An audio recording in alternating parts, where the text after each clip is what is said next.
Tales of Zhao is a game on Steam with, according to SteamDB, an all-time peak player count of 287. As of the last 24 hours, that peak player count is at 28. The Steam description for this game claims that it's a Metroidvania-style adventure, and this game's out released fairly recently, just back on April 23rd, 2024. However, just yesterday, on July 2nd, there's already news being reported here by GameDeveloper.com that Tales of Kenzer, Zhao, developer Surgent Studios, is cutting jobs, adding that multiple former employees have shared the news, which comes less than 3 months after the studio's debut title launched. The official notice by Surgent Studios reads, "Unfortunately, Surgent has joined the growing number of game studios impacted by layoffs this year, with just over a dozen people affected. It's a difficult time in the games industry, but we remain incredibly proud of our entire team's work on Zhao, and of the praise it has received from critics and players alike.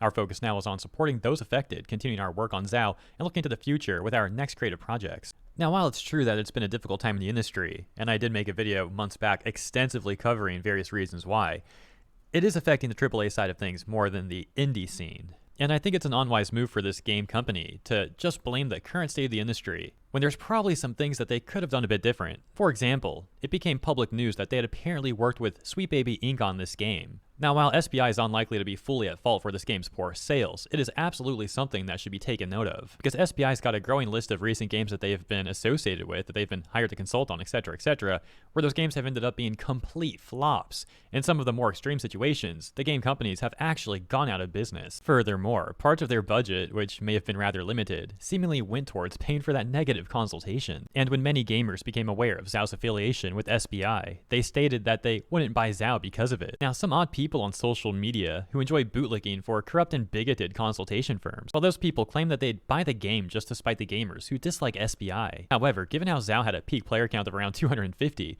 it seems like those people didn't really show up after all. Or if they did, their numbers are even more minute than it would seem. However, as mentioned, while SBI is certainly a negative factor for this game, it wasn't the only issue that they had going on for them. For example, over on Reddit, one particular bootlicker would try and say that this game only failed because it was beaten to the market by a Prince of Persia Metroid-like, and they seem oddly upset that the Gamergaters are going to call this a win. They'd get a more upvoted response from another Redditor who says that even without Prince of Persia, Zhao just wasn't a great game, and faced very bare-bones gameplay with frustrating control issues. Another commenting on Zhao being a niche title. Let me know what you think about this situation in the comments. Do you think Zhao would have sold better if it wasn't affiliated with SBI? And do you also think that they may have wasted money on that consultation? I'll leave it there. As always, thanks for tuning in. Hope you enjoyed this segment, and if you did, consider liking and subscribing, and I'll see you in the next one.